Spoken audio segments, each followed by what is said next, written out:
Olá, tudo bom?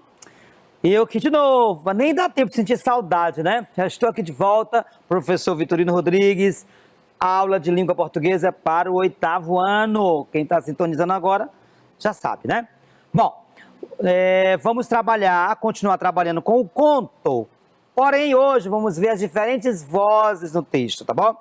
Com a seguinte habilidade: reconhecer os mecanismos de representação das diferentes vozes no texto, do narrador, de personagens em discurso direto e indireto. Bom, e o gênero é conto. Vamos então falar um pouquinho sobre essas vozes. Primeiro, o narrador. Ontem falamos rapidamente, hoje vamos ser mais específicos com relação a essas vozes do narrador, tá bom? E dos tipos de discurso, como eu anunciei ontem. Bom, o que é o narrador, afinal? O que é isso, professor? O narrador é aquele que conta a história ao leitor, narra. É diferente do autor. Eu, professor Vitorino, eu sou um escritor, vou contar uma história. Quando eu vou contar, eu escolho o narrador para contar aquela história. Eu crio esse narrador para contar aquela história, que pode não ter nada a ver comigo, é outra pessoa. Bacana? Vamos entender essas diferenças. Autor e narrador são diferentes. Bom, também denominado de foco narrativo, trata-se da perspectiva em que um texto é narrado, podendo ser em primeira ou terceira pessoa. Então, quando eu vou escrever um texto, eu penso, esse texto eu vou contá-lo em primeira pessoa, é um personagem que vai contar essa história, ali no meio, dentro da narrativa, ou eu vou criar um narrador por fora, um narrador observador, aquele que vê tudo, vai contando à medida que a história vai acontecendo, em terceira pessoa, distante dos fatos narrados, tá? Então pode ser em primeira ou terceira pessoa. Narrador em primeira pessoa, também conhecido como narrador personagem, é aquele que participa do enredo que narra. Então, eu optei pelo narrador em primeira pessoa. Então, o narrador é um personagem, ele está ali envolvido, ele participa daquela história. E os verbos utilizados são flexionados em primeira pessoa do discurso, verbos e pronomes. Eu cheguei mais cedo do que o esperado. Quando cheguei à porta, quando entrei na sala, percebi que algo estava fora do lugar. Comecei a me deparar com coisas quebradas. Parecia ter havido uma luta ali. Então, observe que eu estou falando, eu cheguei, entrei, primeira pessoa. Então, eu estou faço parte daquela história, eu sou o narrador personagem. Bacana? Bom, o outro é o narrador observador, não participa da história, é alguém externo a ela, desconhecido das personagens e irrelevante ao conflito. Ele não tem... A função dele é contar a história mesmo, somente isso, de fora. Os verbos usados são flexionados em terceira pessoa do discurso. É importante dizer, esse narrador conta apenas o que vê, tá? Desconhecendo o futuro ou os pensamentos das personagens. Então, Carlos chegou ao local combinado, entrou na sala, tudo estava revirado, parecia que tinha havido luta naquele local. Carlos, ele chegou, entrou. Então, observe que eu peguei, nesse momento, a mesma historinha que contei para falar do narrador em primeira pessoa, porque lá os verbos estavam em primeira pessoa. Agora eu contei sobre uma outra perspectiva, de alguém que está fora do fato, do enredo contado, ou seja, verbos e pronomes em terceira pessoa. Compreenderam? Eu cheguei ao local, entrei na sala, então eu estou envolvido naquela atmosfera. Personagem dentro da história. Carlos chegou, entrou, percebeu, terceira pessoa. Compreenda a diferença do narrador em primeira pessoa e o narrador em terceira pessoa? Foi claro? Se não fui suficiente, anote aí e leve para o seu professor, tá bom? Bom, nós vimos aqui os tipos de narrador e agora vamos falar os tipos de discurso, as falas. Como é que as falas aparecem na narrativa, no conto? Discurso direto, o nome já diz, é direto. A fala está ali, marcadinha, bonitinha, transcrita, né? Do jeito que o personagem falou. No discurso direto, há uma transcrição exata na fala do personagem, dando-lhe vida própria. Ele está ali, tá bom? Olha só, o aluno afirmou, preciso estudar muito para a prova. Quando eu digo o aluno afirmou, isso é o narrador. Aí ele colocou o que nós chamamos de verbo de elocução. Afirmou, 2 pontos, e colocou um travessão. Por quê? Esse verbo de elocução é para anunciar a fala do aluno. Preciso estudar muito para a prova. Essa frase, preciso estudar muito para a prova, não é mais o narrador, já é o próprio aluno colocado. É a transcrição, é a reprodução da fala desse personagem, desse aluno. Fui claro? O réu afirmou, 2 pontos, sou inocente. Observe que no primeiro exemplo, quem marcou aí o início da fala do personagem foi o travessão. Mas nós podemos também ter as aspas, marcando aí a fala do personagem. Nós temos mais uma vez o verbo de elocução, 2 pontos, abre aspas, sou inocente, fecha aspas. Então nós temos aqui a reprodução. Sou inocente não é o narrador. A fala do narrador para bem aí, ó. O réu afirmou. Parou, fala do narrador. Não é isso? A voz do narrador. Sou inocente é a voz do réu, do personagem dessa história. Tudo bem, ó? No discurso direto são utilizados os verbos de elocução. Afirmou, né? Por exemplo, é um verbo de elocução, ou seja, aqueles que introduzem ou anunciam a fala. Como vocês viram aí, afirmou, 2 pontos, está anunciando o que esse aluno diz, ou o que o réu diz, que são os personagens dessas frases aí retratadas.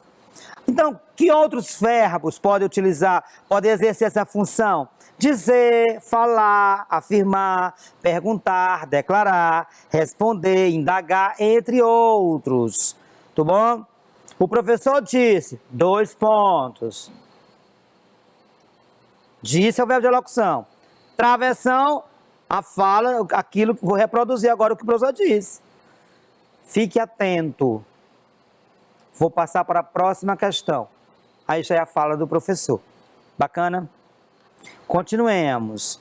Discurso indireto. Aí já não é mais...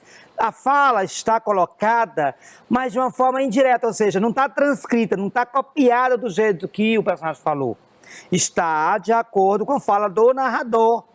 O narrador, né, o discurso indireto, ele é caracterizado pela intervenção do narrador no discurso, ao utilizar suas próprias palavras para reproduzir as falas dos personagens. Esse tipo de discurso sempre é feito na terceira pessoa. Antes de eu mostrar o exemplo aqui da minha aula, eu vou dizer, por exemplo, sua mãe pede você comprar 1 quilo de feijão lá na mercearia. Não é isso? E ela diz que é para você falar para o rapaz lá, para anotar no caderninho. Aí você chega lá e fala com o seu Manuel. Seu Manuel, minha mãe disse que é para o senhor colocar no caderninho. Quando você está lá conversando, não é sua mãe que está dizendo, é você que está falando por ela, o que ela mandou você dizer. Compreende? Mas é você que está dizendo aí com as suas palavras. Isso é discurso indireto. Discurso direto, né, é quando o personagem fala ali, na lata, o que ele está pensando. Bacana? Bom, mas vamos a um exemplo aqui na prática, para vocês visualizarem. O aluno afirmara que precisava estudar muito para a prova. Observe que o exemplo anterior era o aluno afirmou, 2 pontos. Preciso estudar muito para a prova.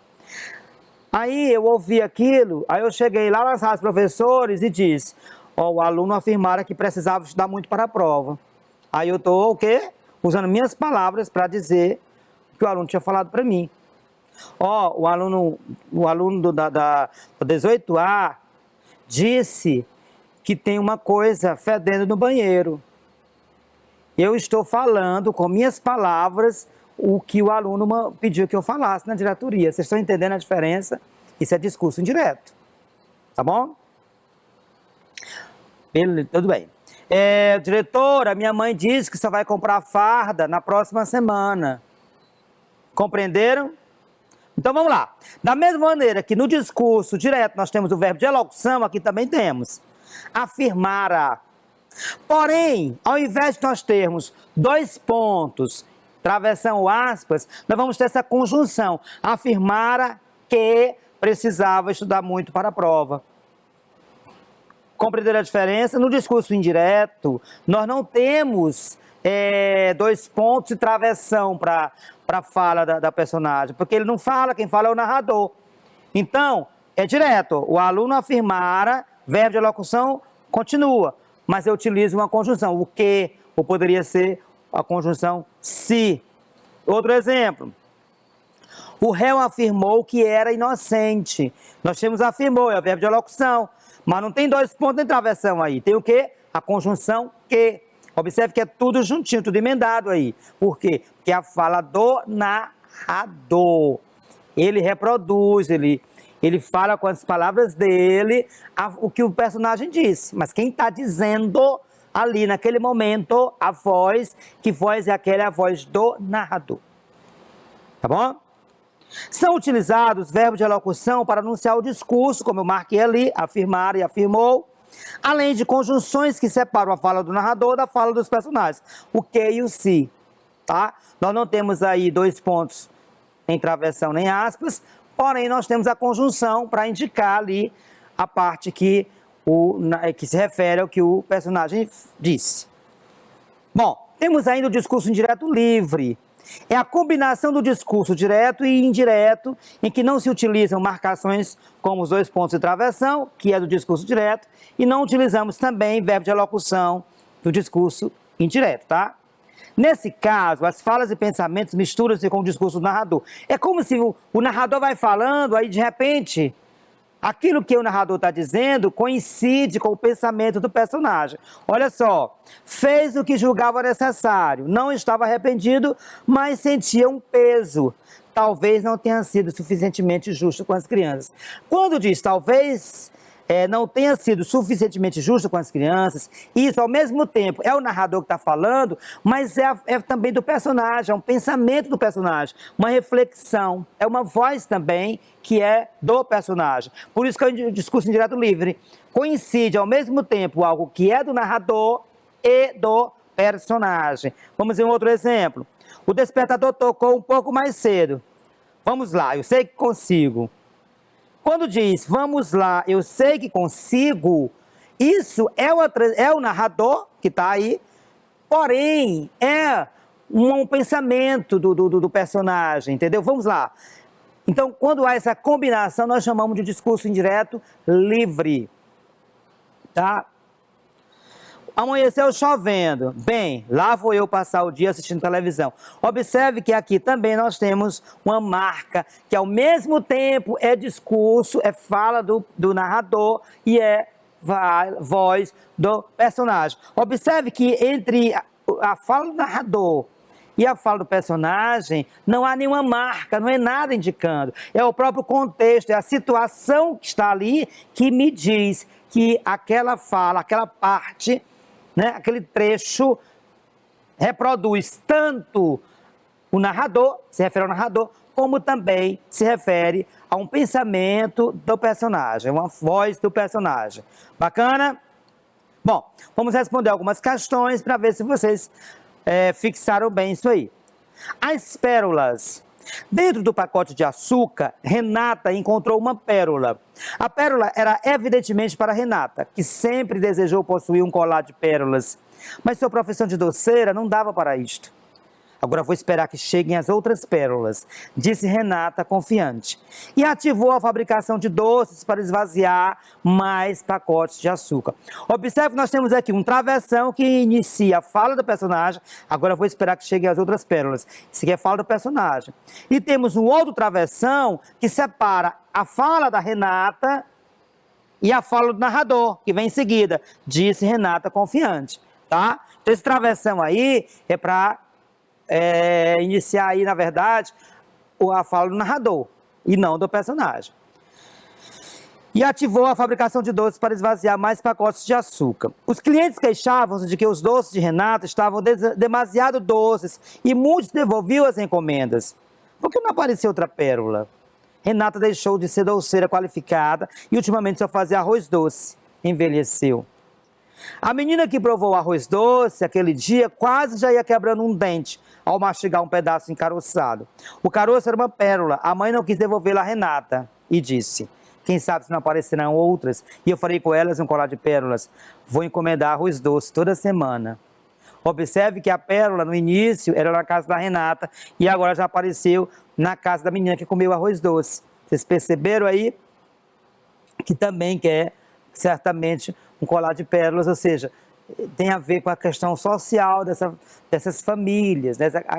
A classe social que está sendo retratada aí no conto, tá?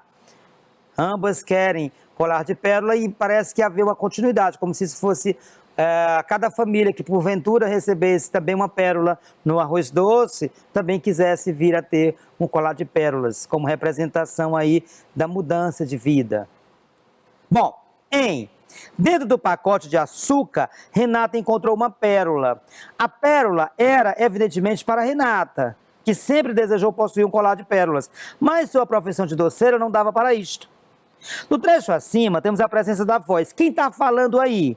É a voz da Renata? Ela que está dizendo, o personagem? É o narrador? Os clientes de Renata ou a filha de Renata? Olha só, dentro do pacote de açúcar, Renata encontrou uma pérola. Observe que nós temos aí uma terceira pessoa que está contando uma história que aconteceu dentro do pacote de açúcar. A pérola era evidentemente para a Renata. Então observe que não há uma fala, um discurso nesse sentido propriamente, mas há o quê? Uma narração, não é isso? O narrador é que está sendo colocado. Nós vimos que quando o personagem vai falar, que é a Renata, nós temos algumas marcas aí, que é o quê? Verbo de locução, 2 pontos, em seguida você vai usar um travessão ou aspas. Lembra que nós falamos sobre isso? Então, nesse caso aí, não, é o narrador que está apenas, né, no curso da sua história. Vamos lá. O discurso direto é aquele em que há a presença da voz do personagem, de forma direta e explícita na narrativa. Relendo o texto, percebemos a presença de discurso direto no trecho A. Renata deixou de ser doceira, qualificada e ultimamente só fazia arroz doce. Envelheceu. Isso é discurso direto? Quem está falando aí é um personagem? Ou é o narrador que está falando aí? Hein? Há alguma referência aí, um verbo de locução, 2 pontos, travessão? Nós vimos que no discurso direto existem essas marcas. Vocês estão vendo aí? Letra B. Quem sabe se não aparecerão outras, eu farei com elas um colar de pérolas. Vou encomendar arroz doce toda semana. Observe que aí é um personagem que se coloca. Quem sabe se não aparecerão outras pérolas? Vou encomendar arroz doce, ou seja, eu vou fazer, seu personagem falando. Aparece até a primeira pessoa aí, como ele está falando aí da própria ação dele, da vida dele. Nós temos aí o travessão também que vai marcar, bacana? Então aí nós temos a fala da personagem, que é a Renata, personagem da nossa história. Então a letra B, tudo bem. A menina que provou arroz doce aquele dia quase já ia quebrando um dente ao mastigar um pedaço encaroçado. Observe que aqui há a transcrição de uma cena, de uma ação. A contação, ou seja, a narração. Logo, a letra C se refere ao narrador. Letra D. Disse Renata, confiante, e ativou a fabricação de doces para esvaziar mais pacotes de açúcar. Olha, aqui nós temos um travessão. No entanto, esse travessão, que aparentemente, ou na maioria das vezes, introduz a fala de um personagem, nesse caso, disse Renata, confiante. Observe que esse travessão, a função dele não é trazer a fala da personagem. Pelo contrário, é encerrar e iniciar aí a voz do narrador. O narrador volta à cena para continuar a história. Disse Renata, confiante. Então, o personagem é a Renata. O discurso é o que foi dito antes. Ok?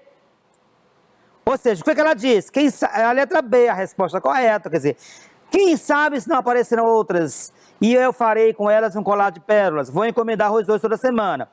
Disse Renata, confiante. Percebem? Eu retirei isso do texto e eu queria demarcar, para ficar bem claro para vocês, que o travessão, ele é sim um sinal gráfico que aponta para o início da fala de um personagem, na maioria das vezes, mas necessariamente, nem sempre ele vem Nem sempre que temos um travessão no texto, ele vai indicar a fala de um personagem. Nesse caso aqui, por exemplo, a função dele, ao contrário, é encerrar, dizer que ali encerrou a fala do personagem e vai iniciar agora o narrador. Disse Renata, pensou Renata, respondeu fulano de tal, tá? Então, só para nós ficarmos atentos, nós compreendermos que tudo que nós estudamos, uso de travessão, uso de aspas, ou qualquer outra regra que nós lemos aqui, em língua portuguesa, tudo isso se aplica a um contexto. Ou seja, uma situação. Naquela situação funciona dessa maneira. Em outra situação, funciona de outra maneira, tá? Então, repetindo, é a letra B que realmente, nesse momento, o travessão inicia a fala do personagem, tá bom? Na letra D, embora tenhamos travessão, ali está, na verdade, voltando a bola para o narrador, para continuar a história da Renata. Compreendido? Terceira questão. Leia. A menina que provou o arroz doce aquele dia quase já ia quebrando um dente ao mastigar um pedaço encaroçado. O caroço era uma pérola. A mãe não quis devolvê-la a Renata e disse... O trecho acima evidencia que o narrador do texto é... Então, nós vamos identificar aqui que tipo de narrador é esse. Letra A. É um narrador personagem, pois o texto está escrito em primeira pessoa. B. É um narrador observador, pois o texto está escrito em terceira pessoa. C. É um narrador personagem, pois o texto está escrito em terceira pessoa. E, por fim, a letra D. Narrador observador, pois o texto está escrito em primeira pessoa. Bom, vamos lá. A menina provou arroz doce. A menina, ela provou. Terceira pessoa. Aquele dia, né, ela provou, quase já ia quebrando. Ela já ia quebrando, mas ao chegar um pedaço encaroçado. O caroço era uma pérola. A mãe não quis. Então, observe que o texto está escrito em terceira pessoa. Terceira pessoa. Ela. Terceira pessoa. Ok? Então, nem é a letra A e muito menos a letra D. A questão é saber se o narrador é observador ou personagem. Gente, nós dissemos que narrador-personagem é aquele que o narrador está dentro da história, faz parte do enredo. Logo, se ele faz parte da história que eu estou contando, eu estou contando uma história minha. Eu nasci em Demerval Lobão. Eu sou professor da rede municipal, né? Teresina. Então, eu, primeira pessoa. Se o narrador está em terceira, é porque ele é observador. Bacana? Observador, ele conta a história de uma perspectiva de quem está vendo aquilo e ele está relatando aquilo que ele está observando. Ele está fora da cena, está fora do enredo, tá? Por isso que a letra B, observador. Para ele ser personagem, tem que ser em primeira pessoa. Tudo bom? Então vamos para a próxima questão. Leia. Os clientes queixavam-se de que os doces de Renata estavam demasiado doces e muitos devolviam as encomendas. Por que não apareceu outra pérola? Gente, olha só. Os clientes queixavam-se de que os doces de Renata estavam demasiado doces e muitos devolviam as encomendas. Por que não apareceu outra pérola? Observe que a Renata começou a fazer lá trabalhar, e ela encontrou uma pérola, então ela começou a comprar muito açúcar. Quando ela começou a comprar muito açúcar, ela começou a botar muito açúcar para que ela pudesse comprar mais, então ficou tudo doce. E aí, por que não apareceu outra pérola? Então observe que ela comprava na ânsia de encontrar outras pérolas. Então quando você diz assim, ó, por que não apareceu outra pérola? Essa fala é o narrador que está contando, mas é um pensamento da Renata, é o que ela gostaria de encontrar com maior frequência, outras pérolas. Vocês compreendem? Então existe uma voz que é do narrador. Os clientes queixavam-se de que os doces de Renata estavam demasiado doces e muitos devolviam as encomendas. Por que não apareceu outra pérola? Quando eu digo por que não apareceu outra pérola, ele está contando a história da Renata, porque ele sabe, ele é um narrador observador, ele está vendo essa história. No entanto, nesse momento, ele está dizendo o seguinte, que a Renata está pensando isso.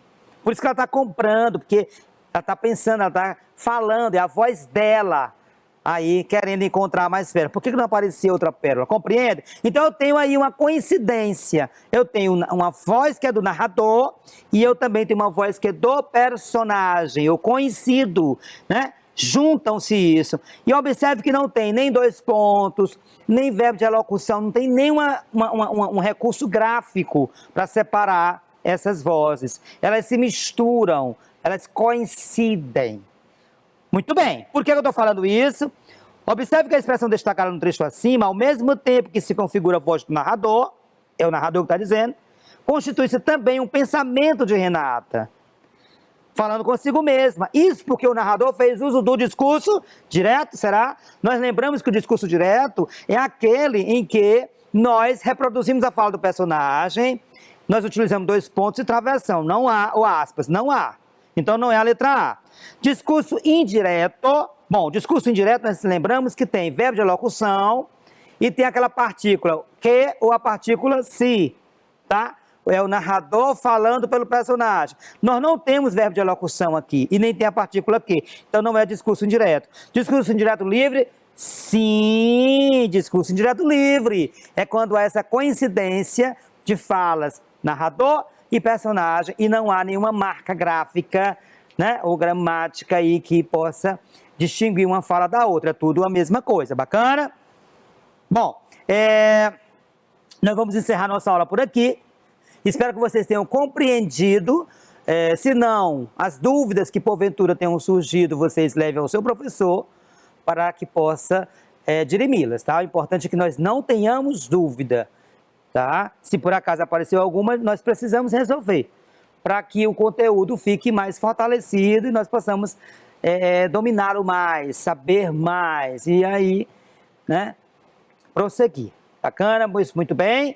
Vamos encerrando nossa aula de hoje. Muito obrigado pela sua audiência, por estar aqui comigo, tá? Então, até a nossa próxima aula de sexta-feira. Fiquem bem, fiquem com Deus.